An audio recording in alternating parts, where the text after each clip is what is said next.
Hello, it's Bill with Colorado 4x4 Van. Just giving you an update video. Working on some solar things today. Like I said, I got that solar panel. I checked the specs to put it on the roof, and so I ordered it, and it came, and it's not the right size. It's not what they said it would be. They told me that it would be 39 by 29, so it fits sideways, and it came and it's 39 by 39 square. So a lesson to be learned.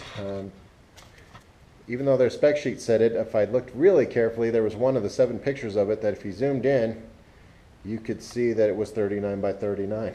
But for some reason, their description at the bottom of Amazon's the page for sale with the technical description said 39 by 29. So, going to ship that one back, and I have a 100-watt panel coming, basically a copy of what I have on the van now. I'll show you that. So I've already moved the 30-watt panel up to the front. I had all that done, and then I lifted up the big panel, and it wouldn't fit. So here's what it looks like.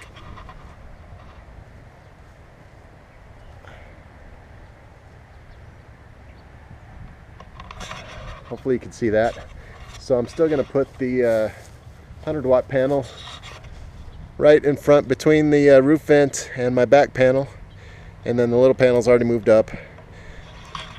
So I'll get to 230 watts instead of 280, which is a bummer.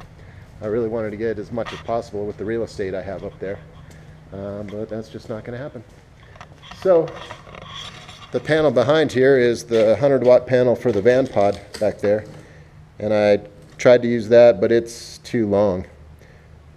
The width is fine, but it's too long. It would hang over the edges of the roof up there, so I didn't want to do that. So I'm going to send this one back. The good news about Amazon is you can send stuff back for free, get credited, and this panel was $199, and the 100-watt panel I'm getting, plus mounting brackets, plus the extensions, the cord extensions and everything, was less than that. So I'll actually do better money-wise, but I won't get the wattage I thought I would get. So that's unfortunate. The other things I'm working on, as you can see, everything in van quarters, or most everything, is moved to this side. That's because building a mezzanine. There's the lumber there. But we're going to build a mezzanine deck here. You can see I marked there where the floor level is going to be. So it'll pretty much split the height here. I'll have about 8 feet up and about a little over 6 feet underneath. And then at the back here, this is where the stairs will go. Down here, I got it written here, and that's where the floor level and the end will come. It'll be 12 feet deep and the whole length, so 30 feet wide. And I'll still be able to store all the ATVs and a lot of this van stuff underneath. And up top I can put a bunch of my tools and build some shelves and get all the van stuff organized. And we have a friend of ours that's going to, friend of my wife's actually, that has a wood stove that she's going to give us for free. So I'm going to mount that in here somewhere. And then I get some power out here other than solar. And I'll have an actual more of a working shop instead of just a big storage bin. So at any rate, that's something that's getting done. And then as you can see on the VanPod, I started stripping it. Can't barely get over here. And I'm just using that, I don't know if you can see it over there, but it's a paint-on stripper. You just brush it on, wait 15 minutes, and then scrape it off, and it came off a lot easier than I thought it would. Worked really well, because not only did it take off the rhino lining, sorry, try to get over here.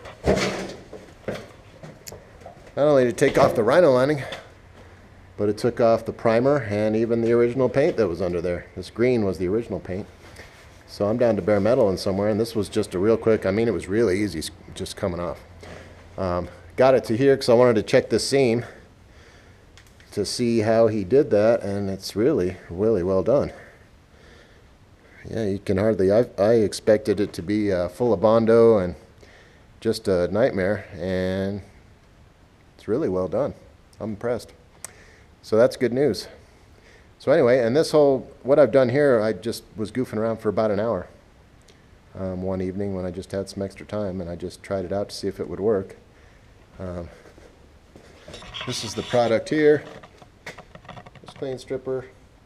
Got that at where I get my paint for our real estate, and about $50 for that gallon there, and that should be more than enough to do the whole VanPod, I'm hoping. But yeah, really easy, a lot easier than I thought it would be, and makes a little bit of a mess, but if you have a cement floor like this that you don't need to clean up right away, you can just leave it for a day. It dries up and gets hard like this, and then you just sweep it up and throw it away. But yeah, so that worked good. So that's what we have going on out here. Like I said, unfortunately the solar didn't work out the way I thought it would. But a little note, a lot of people have asked me about the solar, and it doesn't have to be a big expense, especially you guys that have Class C's or Class B plus and you have a lot of real estate up there. I mean, you can get the pieces and you don't have to go top of the line. That Blue Sky MPPT controller that I have is top of the line, and that, you know, that's about $300 or a little less, $250 to $300. But the one I had before that'll do 130 watts of solar was about $100. A 100-watt panel to go with it is about $100, and some cords and some brackets is another, you know, $30 to $40, and that's all you need. And you can have a 100-watt system for about $250. I mean, it's really not a lot of money. If you can install it yourself, and you're relatively handy, I mean, it's not expensive to do, and it's a lifesaver. I know my fridge is DC only, so I don't have a propane option like a lot of you guys do. So I had to build a bigger system, and I want even more. That's why I'm doing all of this, because I just want to have enough that even on the slightly cloudy or partially cloudy days, I don't have to worry about my fridge going all the time and being able to charge the batteries and go all night. And I like to watch a movie every now and then, and I got my lights and all that stuff. So I'm building a bigger system than may be necessary, but you could have a 100-watt system for really cheap, and if you have a bigger roof, you won't even know that 100-watt panel is up there. And they come in a range of dimensions. Just be careful, like I've learned, you have to really read the fine print and make sure the dimensions are exactly what you want. But great way to go, and really inexpensive, and I highly recommend solar for any van or RV guy out there. That's it for now. I'll do another video when the mezzanine's done. They're going to do it next Monday and Tuesday, this coming Monday and Tuesday. So I'll do another video when that's done to show you what that looks like. Until then.